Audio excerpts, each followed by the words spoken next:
और चलिए रुक करते हैं बड़ी खबर का उत्तराखंड से। गोवा में, यूपी उत्तराखंड गोवा में कल मतदान कल होगा। प्रत्याशियों की किस्मत का फैसला आज। यूपी में दिग्गजों की ताबड़तोड़ प्रचार रैली। सीएम योगी के 3 जिलों में तूफानी कार्यक्रम। आज एटा, फर्रुखाबाद, औरैया जाएंगे सीएम योगी। बाराबंकी दौरे पर रक्षा मंत्री राजनाथ सिंह तो रामनगर विधानसभा क्षेत्र में जनसभा भी करेंगे राजनाथ। तो आज यूपी में दिग्गजों की ताबड़तोड़ रैलियां। सीएम योगी के 3 जिलों में तूफानी कार्यक्रम। आज एटा, फर्रुखाबाद, औरैया जाएंगे सीएम योगी आदित्यनाथ। बाराबंकी दौरे पर रक्षा मंत्री राजनाथ सिंह रहेंगे। रामनगर विधानसभा क्षेत्र में जनसभा करेंगे राजनाथ सिंह। यूपी उत्तराखंड गोवा में कल मतदान। कल होगा प्रत्याशियों की किस्मत का फैसला। दूसरे चरण का मतदान उत्तर प्रदेश में, तो यूपी और गोवा में एक चरण में ही पूरा मतदान खत्म कर लिया जाएगा। उत्तराखंड की 70 सीटें, गोवा की 40 सीटें और उत्तर प्रदेश में दूसरे चरण में 55 सीटों पर मतदान होगा। आज एटा, फर्रुखाबाद, औरैया जाएंगे सीएम योगी आदित्यनाथ। दिग्गज प्रचारकों की रैली, जनसभाएं। बाराबंकी दौरे पर रहेंगे मंत्री रक्षा राजनाथ सिंह। रामनगर विधानसभा क्षेत्र में भी जनसभा करेंगे राजनाथ। तो तमाम दिग्गजों की रैली है, जनसभाएं हैं। तो दूसरे चरण के लिए उत्तर प्रदेश में 55 सीटों पर चुनाव होगा। कल उत्तर प्रदेश की दूसरे चरण का चुनाव है, 55 सीटों पर चुनाव होगा। उत्तराखंड की 70 विधानसभा सीटों के लिए कल चुनाव होगा और गोवा की 40 विधानसभा सीटों के लिए कल मत डाले जाएंगे। और आज उत्तर प्रदेश में तमाम भारतीय जनता पार्टी के बड़े नेता जनसभा और रैली कर रहे हैं। बाराबंकी दौरे पर रक्षा मंत्री राजनाथ सिंह रहेंगे। रामनगर विधानसभा क्षेत्र में भी जनसभा करेंगे राजनाथ सिंह। तो यूपी उत्तराखंड गोवा में कल मतदान।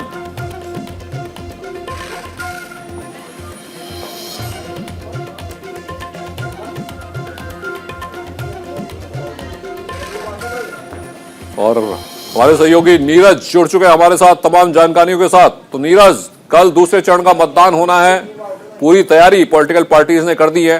किस पार्टी को लग रहा है कि इस बार का चरण पहले से उनके लिए बेहतर होने वाला है?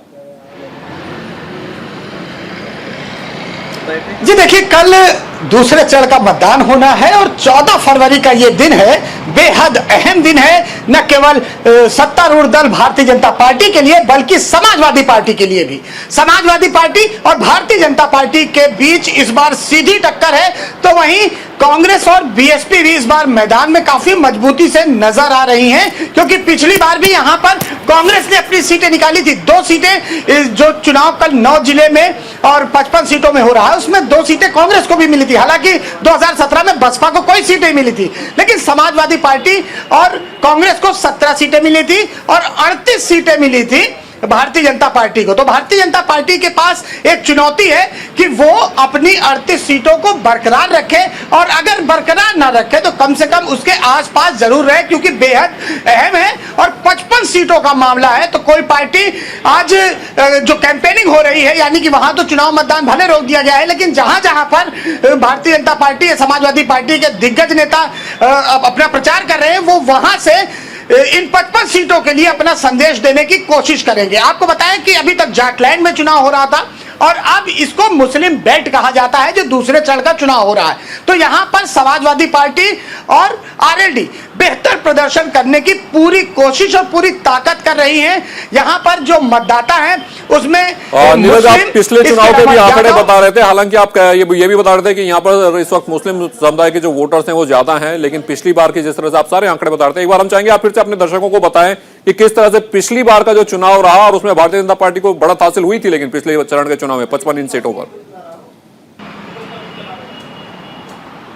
जी बिल्कुल, देखिए 55 सीटों पे जहां चुनाव हो रहा है वहां भारतीय जनता पार्टी ने 2017 में बहुत ही बेहतरीन प्रदर्शन किया था और वहां 38 सीटों को भारतीय जनता पार्टी ने जीता था। उस समय कांग्रेस के साथ गठबंधन था समाजवादी पार्टी का, और जो कैंडिडेट जीते थे उसमें से 11 कैंडिडेट समाजवादी पार्टी के मुस्लिम जीते थे और 2 कैंडिडेट कांग्रेस के जीते थे, जिसमें एक मुस्लिम उम्मीदवार था। तो एक तमाम समीकरण वहां पर ये मुस्लिम बाहुल्य क्षेत्र हैं जहां जहां चुनाव हो रहे हैं। ज्यादातर अगर हम बात करें बरेली की, चूंकि पिछली बार जो मुकाबला हुआ था वो उसमें बहुजन समाज पार्टी पूरी ताकत से चुनाव में मौजूद थी और काफी अच्छा उसने प्रदर्शन भी किया था, वोट काफी हद तक काटा था और शिवपाल यादव की पार्टी ने भी 4-4, 5-5 हजार, 2-2 हजार वोट काट के मदद कर दी थी भारतीय जनता पार्टी की। और जो तमाम भारतीय जनता पार्टी के जो नेता जीते थे, जो विधायक जीते थे, उनका मार्जिन बहुत कम था कई विधायकों का। हालांकि 38 सीटों पर भारतीय जनता पार्टी ने जीत हासिल की थी, लेकिन इस बार शिवपाल यादव की प्रसपा मैदान में नहीं है, जो कि 1000, 2000, 3000 वोट काटती थी और कई सीटें ऐसी थी जहां पर 3 से 4 हजार और 2500 में जीत का अंतर रहा था। तो ये सभी समीकरण अगर कहा जाए इस समय अखिलेश यादव और जयंत चौधरी अपने पक्ष में करना चाहते हैं, अपने पक्ष में संदेश देना चाहते हैं कि इस बार पिछले जैसे हालात नहीं है और जो किसानों की नाराजगी और इस सब तमाम मुद्दों को लेकर वो हवा वहां पर तैयार की जा रही है, वो वैक्यूम पूरा क्रिएट कर रहे हैं अखिलेश यादव और जयंत चौधरी। तो वहीं भारतीय जनता पार्टी भी अपने वोटरों को बताना चाहती है कि जिस तरह से पिछला जीत हम लोगों ने हासिल की थी पिछले 2017 के चुनाव में, तो इस बार चूक ना हो और अधिक से अधिक घर से निकलिए और मतदान करिए। ये सभी पार्टियां लोगों से अपील कर रही हैं और बेहद चुनौती है भारतीय जनता पार्टी को इस बार अपना गढ़ बचाने के लिए। चुनाव रामपुर में भी है, चुनाव बरेली में भी है, बदायूं में भी है, शाहजहांपुर में है, लेकिन कहा जाए इस बार लड़ाई सिर्फ भारतीय जनता पार्टी और समाजवादी पार्टी के बीच में है। जो अदर पार्टी हैं वो बाहर से सिर्फ वोट कटवा की भूमिका निभा सकती हैं और अगर अधिक से अधिक वोट बीएसपी और कांग्रेस ने काटा, चूंकि पिछली बार बीएसपी ने वोट भले काटा था लेकिन एक भी सीट इन 55 सीटों में बीएसपी के खाते में नहीं गई थी, लेकिन अब अगर अच्छा खासा वोट बीएसपी और कांग्रेस ने काटा तो इसका सीधा सीधा फायदा भारतीय जनता पार्टी को हो सकता है, क्योंकि वहां दलित मतदाता भी किंग मेकर की भूमिका में है इन सभी सीटों पर।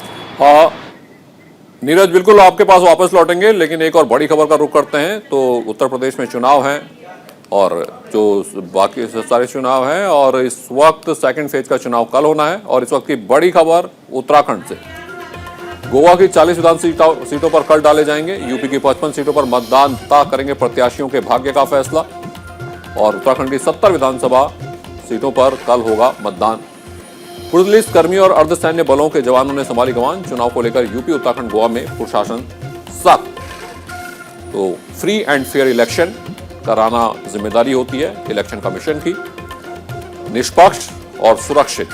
तो गोवा की 40 विधानसभा सीटों पर कल डाले जाएंगे वोट, उत्तराखंड की 70 विधानसभा सीटों पर कल डाले जाएंगे वोट और उत्तर प्रदेश की 55 सीटों पर मतदाता करेंगे प्रत्याशियों के भाग्य का फैसला। तो चलिए हम अपने सहयोगी नीरज से तमाम इस राजनीतिक चर्चा इस वक्त कर रहे थे, तमाम चीजें जानने की कोशिश कर रहे थे। सेकंड फेज में उत्तर प्रदेश में चुनाव है और तमाम जो पहलू हैं वो निकलकर इस वक्त सामने आ रहे हैं। तो नीरज, इस बात को आगे बढ़ाते हैं और दरअसल ये आपसे जरूर समझना चाहेंगे कि अगर बात करें, आपने कहा कि अगर कागज पर इक्वेशन करें, जोड़ भाग गुणा घटा सब कर ले, तो आपको हमको लगता है कि समाजवादी पार्टी की तरफ चीजें जा रही हैं। लेकिन अगर पोलराइजेशन होता है और अगर वो पोलराइजेशन 80 और 20 का हुआ तो फिर क्या स्थिति बनेगी इन 55 सीटों में? जी बिल्कुल, देखिए पोलराइजेशन होता है तो निश्चित तौर पर लाभ जो है वो भारतीय जनता पार्टी को मिलेगा। लेकिन दूसरी बात यह है कि अगर बसपा बहुत मजबूती से वहां पर चुनाव लड़ती है, क्योंकि बहुत कुछ कैंडिडेट्स पर भी निर्भर हो रहा है कि अगर कैंडिडेट्स अगर गड़बड़ है तो लोग दूसरी पार्टी में शिफ्ट हो जा रहे हैं। कैंडिडेट्स पर भी बहुत ज्यादा निर्भर कर रहा है चुनाव ये 55 सीटों का। अगर कैंडिडेट्स अपने मन मुताबिक लोगों को नहीं मिले तो निश्चित तौर पर ये वोट बैंक शिफ्ट होगा। और मैं आपको बताऊं, इंपॉर्टेंट बात जो है, यहां पर दलित वोटर बहुत ही ज्यादा निर्णायक और किंग मेकर की भूमिका में है। 2019 का अगर हम चुनाव लें, जो कि सांसदीय का चुनाव था, तो वहां पर सबसे ज्यादा लाभ बसपा को मिला था जब समाजवादी पार्टी के साथ गठबंधन हुआ था और बसपा ने वहां से अच्छी खासी सीटें निकाली थी। 4 सीटें वहां से निकाली थी बसपा ने और संभल भी उसी इलाके में आता है। तो यानी कि अखिलेश यादव का ये क्षेत्र, वहां पर भी कोई कमी नहीं छोड़ना चाहते। तो तमाम जगहों की यही समीकरण है कि इस पूरे चुनाव में सेकंड फेज में कहीं ना कहीं जो समाजवादी पार्टी का गठबंधन है वो काफी मजबूती से फिलहाल नजर आ रहा है और भारतीय जनता पार्टी भी पूरा जोर लगाई है कि किसी भी तरह कोई कसर न छूट जाए। और आज इसीलिए जो तमाम दिग्गज रैली कर रहे हैं, रैली भले वो दूसरी जगह कर रहे हो, लेकिन उसका संदेश सीधे वहां पर देने की कोशिश करेंगे जहां इन 55 सीटों पर चुनाव हो रहा है। बिल्कुल नीरज, और दरअसल मायावती का अपना एक वोट बैंक है। जाटा समाज के जो लोग आते हैं उनमें ज्यादातर ये माना जाता है कि वो सीधा वोट बैंक है उनका और उनके खाते में चला जाता है। लेकिन जो बाकी समुदाय के लोग हैं, क्या वो भी सीधा मायावती के पास जाएंगे या फिर उन्होंने अब इस बार हो सकता है कि कुछ नए ठिकाने ढूंढे हों? क्योंकि हमने देखा था कि पिछले कई चुनाव में भारतीय जनता पार्टी के पक्ष में भी वोट पड़े थे। जी बिल्कुल, देखिए वहां पर अगर हम मतदाताओं की बात करें तो वहां पर मुस्लिम, जाट, यादव, चौहान और उसके साथ लोध और साथ में दलित, जिनके साथ लोध, दलित, चौहान रहेगा उसका भी पलड़ा काफी भारी माना जाता है। क्योंकि अदर मतदाता जो ब्राह्मण हैं या सवर्ण हैं या ओबीसी हैं, ये अगर एक साथ कहीं जाते हैं और मुस्लिम और यादव एक साथ अगर शिफ्ट हो जाते हैं तो काफी दिलचस्प मुकाबला होगा। अगर बसपा मजबूती से लड़ेगी तो निश्चित तौर पर एक बार फिर से समीकरण भारतीय जनता पार्टी के पक्ष में जाएगा। और अगर कांग्रेस ने भी थोड़ा सा दम दिखाया वहां पर, जिस तरह से प्रत्याशी हैं, कई क्षेत्र में एक ही बिरादरी के प्रत्याशियों को कांग्रेस और बसपा ने खड़ा कर दिया है, तो इसका सीधा से सीधा लाभ दूसरे दलों को जाएगा। और इसी पर सबकी निगाहें हैं। अपने प्रत्याशी से ज्यादा दूसरे के प्रत्याशी पर लोग निर्भर होंगे इस 55 सीटों के चुनाव पर। बिल्कुल नीरज, इस तमाम जानकारी के लिए बहुत बहुत शुक्रिया। और चुनाव में जोड़ घटा सब हो रहा है, राजनीतिक इक्वेशन साधी जा रही है, हम भी जातिगत समीकरणों पर बात कर रहे हैं।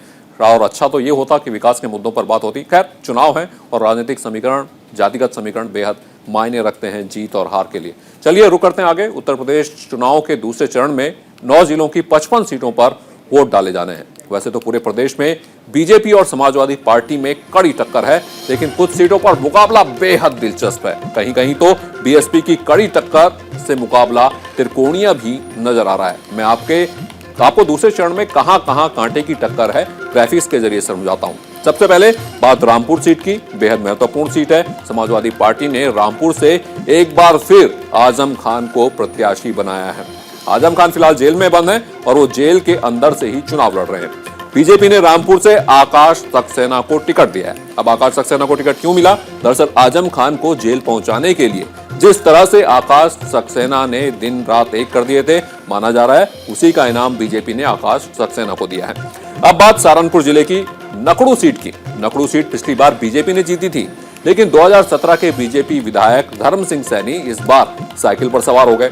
अब जबकि बीजेपी ने नकड़ू सीट से मुकेश चौधरी को टिकट दिया है। मुकेश चौधरी जमीनी नेता हैं और कांग्रेस से वो यहां आए हैं। कांग्रेस में उन्होंने लंबी पारी खेली और अब बीजेपी में शामिल है। बरेली जिले की नवाबगंज सीट की बात करते हैं। यहां पर भी मामला बेहद दिलचस्प है। समाजवादी पार्टी ने पूर्व मंत्री भगवत शरण गंगवार पर ही यकीन जताया है, जबकि बीजेपी ने डॉक्टर MP आर्य को टिकट दिया है। पिछला विधानसभा चुनाव जीतने वाले बीजेपी विधायक केसर सिंह गंगवार का कोरोना से निधन हो गया था, जिसके बाद बीजेपी ने डॉक्टर MP आर्य पर भरोसा जताया। अमरोहा जिले की नौगांव सादाता सीट पर भी लड़ाई बेहद रोमांचक है। बीजेपी ने मौजूदा विधायक संगीत चौहान का टिकट काट दिया। पूर्व सांसद देवेंद्र नागपाल को मैदान में उतार दिया। संगीता चौहान दिवंगत बीजेपी विधायक चेतन चौहान की पत्नी है, जिन्होंने अपने पति के निधन के बाद उपचुनाव जीता था। समाजवादी पार्टी ने भी इस सीट को जीतने के लिए पूरी ताकत लगा दी है। समाजवादी पार्टी ने कमाल अख्तर के बजाय समरपाल सिंह को नौगांव सादात से मैदान में उतारा है। अब बात बिजनौर जिले की करते हैं, धामपुर सीट की, जहां मुकाबला त्रिकोणीय नजर आ रहा है। बीजेपी ने धामपुर सीट से अशोक कुमार राणा को टिकट दिया है, तो समाजवादी पार्टी ने नईम उल हसन को मैदान में उतारा है, जबकि बीएसपी ने ठाकुर मूलचंद चौहान को टिकट दिया है। मूलचंद चौहान के मैदान में होने से धामपुर सीट पर भी मुकाबला त्रिकोणीय हो गया है और इसी वजह से एक एक वोट पर सभी सियासी दलों की नजर बनी हुई है। तो चलिए, ये अपने बेहद महत्वपूर्ण कुछ सीटें हैं सेकंड फेज की, जिसके बारे में हमने आपको बताया। अब यूपी के चुनावी मुद्दे, बड़े चुनावी मुद्दों के बारे में बात करते हैं। सबसे बड़ा मुद्दा बेरोजगारी। रोजगार एक बड़ा मुद्दा उत्तर प्रदेश के लिए रहेगा। दूसरा बड़ा चुनावी मुद्दा महंगाई हो सकता है, क्योंकि महंगाई से लोग परेशान हैं। और तीसरा बड़ा मुद्दा पलायन हो सकता है। यूपी चुनाव का बड़ा मुद्दा पलायन, रोजगार के लिए पलायन, तमाम चीजों के लिए। और सबसे बड़ा मुद्दा राष्ट्रवाद। क्या राष्ट्रवाद के मुद्दे पर यहां उत्तर प्रदेश में वोट पड़ने वाले हैं? और यह सबसे बड़ा मुद्दा जो हमेशा से चर्चाओं में रहा है, कानून व्यवस्था का मुद्दा। तो क्या कानून व्यवस्था, महिला सुरक्षा, इन सब मुद्दों पर जनता वोट डालेगी, क्योंकि कानून व्यवस्था और महिला सुरक्षा बेहद महत्वपूर्ण मुद्दे हैं।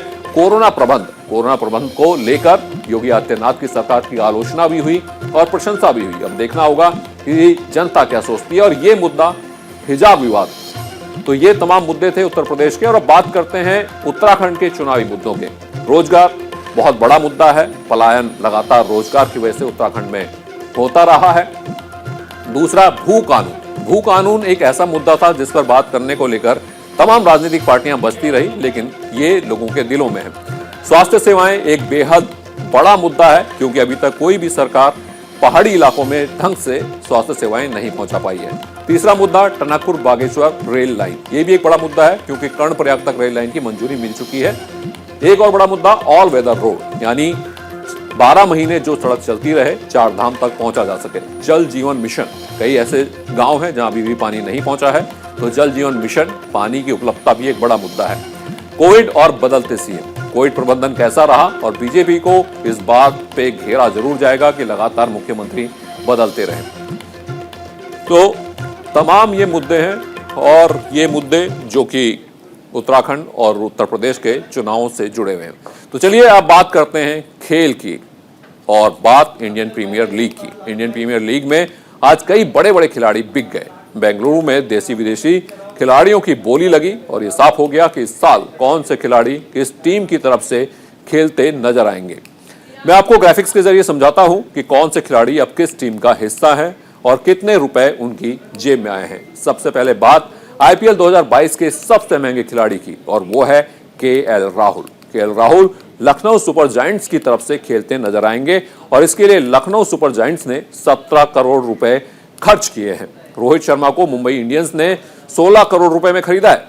रोहित शर्मा मुंबई इंडियंस के कप्तान हैं, और 2019 के बाद 2020 में भी उनकी कप्तानी में मुंबई इंडियंस ने खिताब जीता था। यॉर्करमैन जसप्रीत बुमराह को मुंबई इंडियंस ने 12 करोड़ रुपए में खरीदा है। बुमराह की शानदार परफॉर्मेंस को देखते हुए मुंबई इंडियंस ने उन्हें रिटेन किया है। ऋषभ पंत को दिल्ली कैपिटल्स ने 16 करोड़ रुपए में खरीदा। ऋषभ पंत दिल्ली कैपिटल्स के कप्तान हैं। विराट कोहली आरसीबी में बने हुए हैं, और उन्हें 15 करोड़ रुपए में रिटेन किया गया है।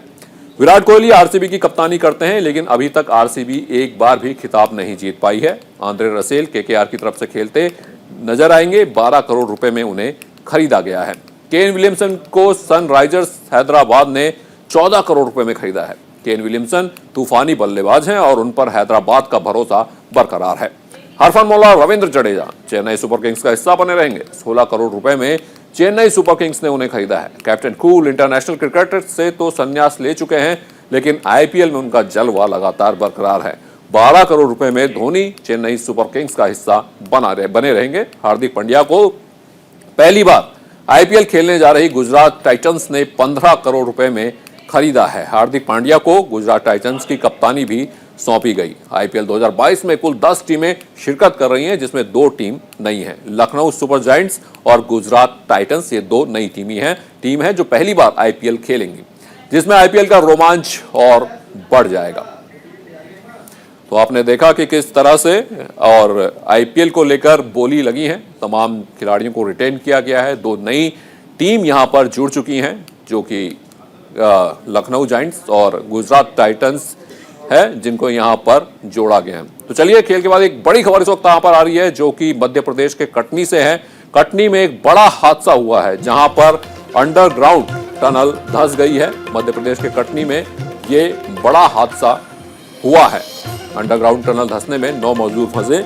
5 मजदूरों को निकाला गया बाहर, 3 मजदूरों को भेजा गया अस्पताल। 4 मजदूरों के अभी भी फंसे होने की आशंका है। रेस्क्यू ऑपरेशन चल रहे हैं। तो मध्य प्रदेश के कटनी से ये बड़ी खबर, 3 मजदूरों को भेजा गया अस्पताल, 4 के अभी भी फंसने होने की आशंका। रेस्क्यू ऑपरेशन चल रहा है। ये तस्वीरें आप देख रहे हैं, रेस्क्यू ऑपरेशन की तस्वीरें हैं।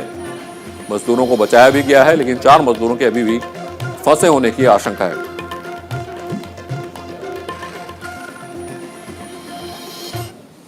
और हिजाब विवाद पर एआईएमआईएम सांसद ओवैसी का ट्वीट, वीडियो जारी कर हिजाब पर बोले ओवैसी, एक दिन एक हिजाबी बनेगी प्रधानमंत्री। तो हिजाब विवाद थमने का नाम नहीं ले रहा है। हर दिन नेताओं के अलग अलग बयान सामने आ रहे हैं। हिजाब विवाद पर सांसद ओवैसी का ट्वीट सामने आया है।